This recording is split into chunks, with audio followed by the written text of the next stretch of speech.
Welcome back, guys, to the Jake Ellenbogen channel. I'm Jake Ellenbogen, and I'm here as promised with the Falcon and Winter Soldier Episode 1 recap video.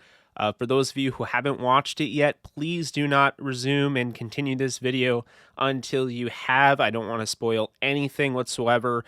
Fun show so far, so we're going to get into it in a little more detail than I did with WandaVision. So before we get into that, for the channel, I need you guys to know that if you don't know already, you're probably living under a rock or you just found me. But we are sponsored by Manscaped. You can go over to manscaped.com today and get 20% off and free shipping when you use the promo code JKB or DTR.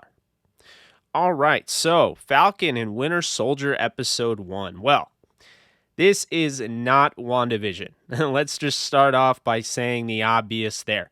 This is not WandaVision. It's different than WandaVision. It's more action-packed than WandaVision. This kind of takes you back to the Iron Man feel, mixed with Captain America, mixed with Mission Impossible. Right off the cuff, we get a cool mission sequence. It's a fun mission sequence. Falcon is on a mission to rescue a military captain, Vasant, who was abducted by this group LAF. Which you'll see, Georges St. Pierre's actually reprised the role of Batroc, the Leaper, who was actually in Winter Soldier. If you remember that name, that is why.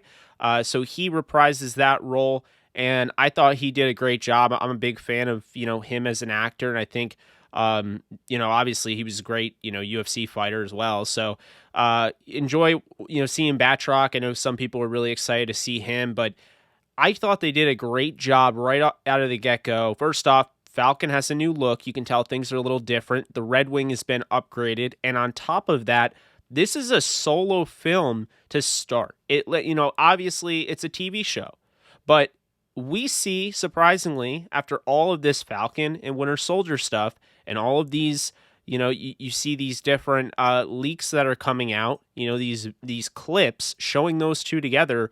These two together they didn't happen once in episode 1. There's only 6 episodes, so it was a little surprising for me to not see Winter Soldier with Falcon. But anyway, to make a long story short, Falcon immediately gets put in the driver's seat to carry, carry the torch of the start of this show. And I think he really rung the bell there. Anthony Mackie does a stellar job. He's fun. Obviously, he's going to make his little one-liners. He's funny. But I always felt like Falcon wasn't taken as seriously because they didn't make him that serious. They never made him that strong. He always seemed like a weaker character in the Avengers movies. So it was great to see him get an opportunity to really show what he can do. And I thought they really, sold it.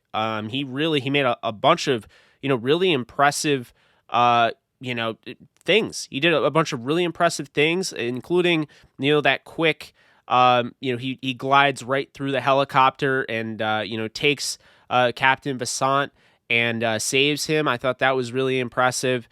Just showing you basically this guy isn't the same guy.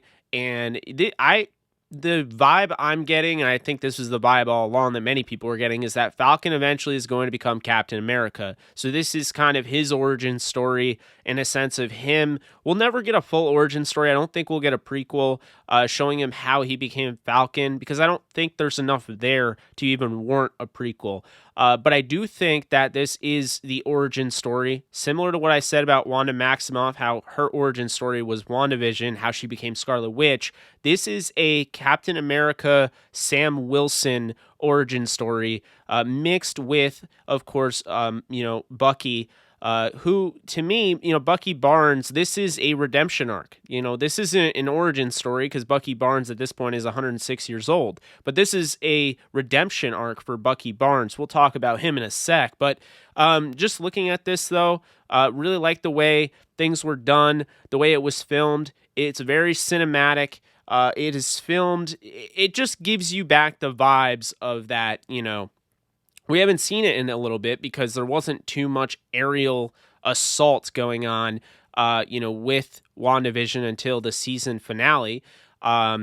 But what I will say is that I really like the way they did this because it was kind of a covert ops mission in a sense where he's trying to rescue Vasant, who was abducted by LAF before they cross the border into another country. The other country doesn't know they're doing this operation, so you can see the conflict there, the issues there. I thought they did a nice job of creating multiple batches of conflict for Falcon early on. So then we move past that. He comes back down to Earth and lands, and he meets Joaquin Torres, who, of course, Joaquin Torres is talking with him on the monitor. He is in a Humvee. He's in the Air Force, and he talks to him, over, it looks like they're just sitting at a table, and, he's working on his Red Wing, which I find really interesting. Is now Falcon is like this tech guy, right? He's working on his Red Wing and programming his Red Wing, and Joaquin Torres is talking to him about the Flag Smashers. Now, the Flag Smashers are an organization. Essentially, they make their presence felt later on in this episode. They're a criminal organization that makes their intentions known. They want the world to be like it was during the blip. They feel as though the world was thriving and there was more unity after Thanos snapped his finger and half of humanity went away. And I think this also really spoke volumes to me because I never really thought of it like that. I thought of it in a sense, Endgame happened, that was the end of that. The good guys won, the bad guys lost. We'll find other ways to incorporate villains so we continue to, get this MCU rolling into the next phase. But you never really think about it. Wow, what could, Thanos had, obviously we're not going to call Thanos a genius for wanting to kill half of humanity, but he had a reason for it. He was different than the villain that just wants to kill everyone. But this is the thing, is that we're seeing that this phase, they're really trying to nail home the big events in this phase, the big takeaways in this phase. And this phase is basically saying, look, yes, they survived. They did it. But, besides the fact that they were backed, they were against all odds, they did it. They killed Thanos and they saved the universe. But here's the thing, though. They still have those 5 years. So you have 5 years of people that didn't get blipped and they're living on, doing their own thing. And you have 5 years of people that did get blipped. So it's all very odd. We saw it touched on a little bit. It was the first movie after Endgame, and that was Far From Home, Spider-Man 2. We saw how, it was really, really morbid when they showed, Peter Parker's high school and how guys just, they dusted off in the middle of a basketball game, and then you could see them reappearing during the basketball game 5 years later. You saw a lot of students obviously that didn't get dusted, and then you see a lot of students that did. So it really, they kind of touched on that, but you didn't get the full effect for humanity. You got the full effect based on a high school perspective. And of course, they admit, like, Happy Hogan admits it, and Aunt May admits that she was blipped, and you get different things like that, but they never fully expand on that idea. So this is a great show to really do that. We saw with WandaVision, they didn't really put too much of an emphasis on the blip, which was surprising, because the thing about WandaVision is that it was never about that. It was about Scarlet Witch and welcoming her to the MCU because she had never fully been introduced before. And on top of that, it was what comes immediately after Endgame. They didn't have time to settle. So this is actually taken place 4, 5, 6 months after the events of Endgame, which means it takes place after the events of WandaVision, which kind of goes to show you that they wanted to kind of push this out. They waited to release it because they wanted this to come after WandaVision to show you time has passed a little bit, and now we're starting to get back to normal, and we're not really liking the new normal. We're not really okay with it. Whereas WandaVision, it's just, all right, like things are great. We're back. We're alive. Great, But now we've had time to kind of soak in and realize I don't really like this new normal. I was on top of the food chain during these 5 years. Now all of a sudden these people come back and I get pushed down.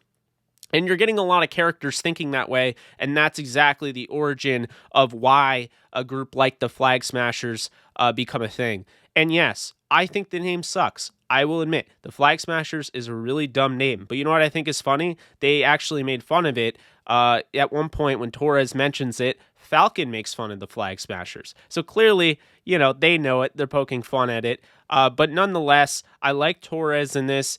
He's a character they introduce. And he's a little bit of a detective. He mentions it to Falcon that he's going to go and track down this group. But what I'm really impressed with is that he's willing to go toe-to-toe with these guys. He picks a fight later on. You'll see it's somewhat of a mutant or it's a super soldier of some kind. He gets his butt kicked, but I still like that they had that. On the other side of things, before we get into Winter Soldier's aspect, because these guys they don't share the screen at all in this TV series, like I said, or this episode, like I said. I think when you look at like the James Rhodes cameo, I thought that was really cool. It made a lot of sense because, of course, they go to the Smithsonian in Washington D.C. Sam Wilson is giving up his Captain America, his shield that Cap gave him at the end of Endgame. I don't agree with it, obviously, and I'm sure a lot of viewers are probably like, rolling their eyes. You're giving it back to the government, the same government that, owns the shield, because they own the shield. Keep this in mind from the Sokovia Accords. They seized control of all of the equipment because, the Avengers signed that. So that's something to keep in mind, is that technically they own the shield. But he did give it back, and they put it in the museum, and it's all this exhibit for Captain America, which of course Sam Wilson's okay with a little bit. He's a little conflicted, but he feels like it's the right thing. James Rhodes, however, who I love, by the way, Don Cheadle, can't wait for Armor Wars. I believe it's next year. He'll have his own TV series. He's great. But he makes a cameo here, and we don't get a ton, but we get enough to know that he's not very happy. He's not really a big fan of what just went down. And he's saying, basically, you're going to give up the mantle? I thought you were going to hold up the mantle of being Cap. I thought you were going to be the next Captain America. And he seems a little disappointed in Sam Wilson. But, we move past that. And, we go on and we see Winter Soldier. And we see the things Winter Soldier's going through. So, James Buchanan Barnes, also known as Bucky Barnes, he's going through a little bit of an issue. Obviously, from the where we saw him at the end of Endgame, he's starting to get his life back together, or somewhat back together. What happened with Wakanda, and then of course he was snapped. So he had a time to really have some peace in Wakanda before he got his vibranium arm. From the Wakandan natives. Shuri actually erased all memory of that book that you see that is used in Civil War by Zemo, who was not in this episode, but we'll see him later on. The book that was used to control him.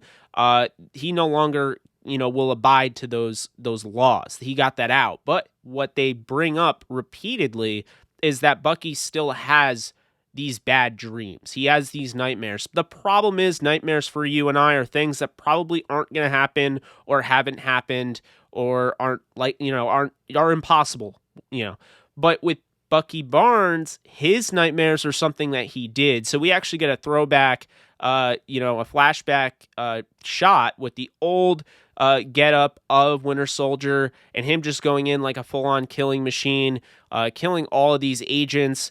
And then you get this kid scientist that's just trying to get into his, he's trying to get into his room. And unfortunately for him, he can't get in with the key. Bucky comes over. Obviously, he's not Bucky. He's controlled by Hydra. And he puts a bullet in his head. So we'll get back to that. But you're seeing all these bad dreams. So we saw in the trailer, if you saw the trailer, you saw, the couple's counselor, so to speak, with him and, of course, Falcon. Well, we see her again, and she is his personal therapist. And Bucky has a list in his notebook that he carries around, kind of a callback to when, Captain America had the list, trying to catch up on what is new in the world after being asleep for 70-odd years. But with this is a list to make amends, as Bucky puts it. He has a list of Hydra agents that took advantage of him when they had him under their control to push them into, places of office, in government, and different areas. So you see the list, and there's, a bunch of references to things that are honestly way over my head even. There's some references to old creators of the comics. And then, of course, we see Zemo on that list as well. Not really of a shock. Then they go back and they show, Bucky making amends, so to speak. And he ends up getting one of the government officials in trouble. And that's kind of his way. He doesn't hurt anybody, like he is explaining to, his therapist. He doesn't hurt anybody, but he puts them right where they need to be, and justice is served with that. But you see Bucky, and he's kind of trying to live a life. He's 106 years old, and he's kind of trying to find a place in the world. He had a sister, he had family, but they're all dead because he's 106 years old. So he doesn't really have any family. Losing Captain America obviously takes a toll on him. And he just got back to, himself. And he's not fully himself, but he's getting there. So this is, kind of this redemption arc for him. He's trying to do right. You can tell. And the Hydra list is definitely an interesting thing. I think they'll continue to hit on. But more importantly, he has a neighbor, Yori. And Yori is a older man who he just, he goes to lunch with. He, keeps him out of trouble, things along that nature. And he befriends Yori, and we see, Yori ends up talking about this boy, who, he doesn't know how he died and all of this. And Bucky starts to think about maybe, I might have done something about that, because they said wrong place, wrong time. He just wants to know. To make a long story short, because obviously most of you, well, hopefully all of you that have watched this have seen it, he sets Bucky up on this date with this lady. So they have this date, and they're talking, and obviously she knows Yori. She mentions the son. It occurs to Bucky that he was the one that killed his son. So he's going to make amends. That's a big, thing for him. That's the big factor in this TV series, is that he's trying to make amends and get back and clear his name. And he's going to tell Yori, and he decides, when he opens up the door to Yori's place and Yori answers and he sees in the back a shrine of his son, he basically chickens out, to make a long story short. So with that, we have all sorts of dynamics going on here. We have another one with Sam Wilson going back to Louisiana to, see his sister and his nephews. And we heard it mentioned, my nephews, they were babies. Now they're 5, and, they've 5 years older because they didn't blip. And you hear all sorts of stuff. He is obviously back with his sister. His sister talks about selling their family ship. And there's all sorts of things going on. I will say this, a critique of mine is that I think they spent way too much time on this particular aspect. And I get what they're trying to do. They're trying to drive home the point that, yes, things may be easy, like coming back, in the heat of the moment in Endgame, fighting and then winning, but it's the aftermath. And this is what we're seeing, the aftermath of the blip and the snap, whatever you want to call it. His sister was not snapped, and neither were his nephews. So his nephews grew up. His sister had to fend for herself. And because of this, you find out Falcon, Sam Wilson, can't get a bank loan because he has no reference over the last 5 years of work. The bank won't give him a loan. So we see things like that. He's trying to help his sister out. He can't. So it really kind of sheds a light on that. But I think it just was too much. I felt like, maybe show a little bit of that. They put a lot of emphasis on that. It's a 45-minute show. So, that's definitely something that I like. But that is definitely something that I thought about. And I just felt like it lasted way too long. But I could be, if you guys liked it, I'm not hating on it. I just felt like it may have lasted a little too long. I definitely think my favorite part in this show was at the beginning. I think it really set the tone early on. It wasn't the greatest episode I'll ever see in TV, but I thought it was pretty good. I thought it was an 8 out of 10. This is an episode that showcased a lot, but we're not done. Because the last scene of the show, we see Sam Wilson going back to, we see Sam Wilson in Louisiana, and he turns on the TV, or rather his sister gets his attention to turn on the TV. And what do we see? The President of the United States in the MCU, of course, is announcing a new Captain America. So the shield he gave up to the Smithsonian, and, for, Captain America's, his area of the museum, his exhibit, and he sees it now, it's on somebody else. So obviously he's not very happy. You can tell there's a frustration in his eyes. You can tell there's a frustration in his sister's eyes. They had the conversation. He didn't take up the mantle. And so now we have John Walker, who is the new Captain America. He has this smug look on his face, very punchable face. No offense to the actor, but that's the first thing I thought of. And we already know how this is going to go. Think about this. Remember the Iron Patriot? Remember that, how that went. I was thinking the same exact premise. It's, once again, the government wants to get involved in this tech that they don't understand in this MCU, this Marvel universe, and it always backfires. So John Walker, he finishes the episode all smug, smiling on his face. He's got Cap's shield. He's got the Captain America getup, and that's the end of the episode. But one has to assume, based on the comics, that this guy is not as friendly as he looks. And I think it's going to be very much like the Iron Patriot story in Iron Man 3. I think it's very much going to be a typical, keep in mind the department of, the guy who's in charge of the Department of Defense, who we've talked about as Red Hulk, Thunderbolt Ross. He's going to be under guys like that. And I don't see this ending well. But that was the end of episode 1, and I like the way it ended. I was a little surprised because the things that surprised me, one, I've already brought it up. Bucky Barnes at no point shares the screen with Anthony Mackie's Falcon, Sam Wilson. I was a little surprised to see a James Rhodes cameo this early on. So I did like that. And I was a little surprised that we didn't get Zemo at all in this. We did get, of course, the Flag Smashers. The Flag Smashers are in the comics. LAF, I don't believe, are. So I don't really know what LAF is. I think that's something we'll find out over time because they actually, most of them got away. Batroc definitely got away. He didn't die in the opening sequence. But I just like that, it's such a different TV series from WandaVision. And I like that it's so different. It shows the versatility of the MCU's TV shows that are upcoming. We're going to see crazy mind-bending stuff with Loki because we're dealing with the multiverse in that one. But I think this one is going to bring us back. It's going to immerse us in the action elements of it. At some point we're going to get Sharon Carter. I'd imagine episode 2. She wasn't in this. I was a little surprised.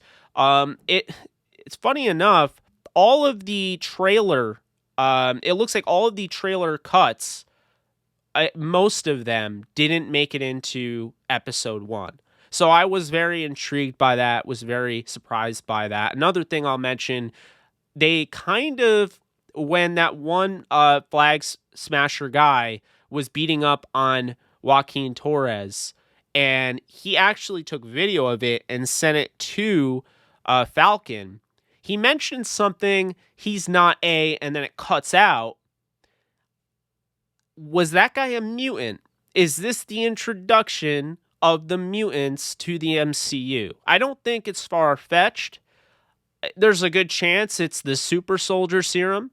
I think that what they're trying to do is they're trying to replicate the same super soldier serum that was used, of course, on Captain America, that was used on Bucky Barnes. And that's the way that's how I see that going. Now at some point or another, I think this is also going to be somewhat connected to a movie that's coming out relatively soon, and hopefully is going to hit Disney Plus, like actually hit Disney Plus and not go in theaters, because I don't have like a theater near me that's open.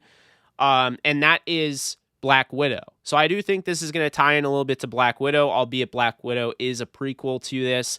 But I do think, the events from Black Widow will transfer over to this. But all in all, I thought they did a really nice job. The opening sequence really was the biggest point, and it was all downhill from there, but not really so much in a bad way. I just think they set it so well to kick off the episode, showing that aerial assault. I'm really excited for episode 2. Some predictions I have. I do think, obviously they'll share the screen. I can't imagine 2 episodes in a row where you don't get Bucky Barnes and you don't get Falcon. But then again, I didn't expect there would be 1 episode out of the 6 that would even have that. So I'm excited to see, what Bucky does moving forward. He's going to have to tell Yori. He's going to have to do it. So we'll see with that. But you guys let me know what your thoughts are, any theories you guys have, any predictions, drop a comment. Be sure to hit the like. It is so important. You guys hit that thumbs up for me. I've been putting a premium on that in live streams, gaming, whatever I'm doing, because that right there is huge for the algorithm. When they see the thumbs up go up, if you watch this video and you liked it, that thumbs up drives others to this video. Whether YouTube throws it into a recommended tab on the side of their screen or what have you, it is huge for my channel. So I appreciate you guys so much if you guys can do that. Also subscribe if you haven't already. We will be back. We're actually going to be doing, I'm going to be live tomorrow, 12:30 p.m. Eastern time. We're going to be doing the AJ show, and then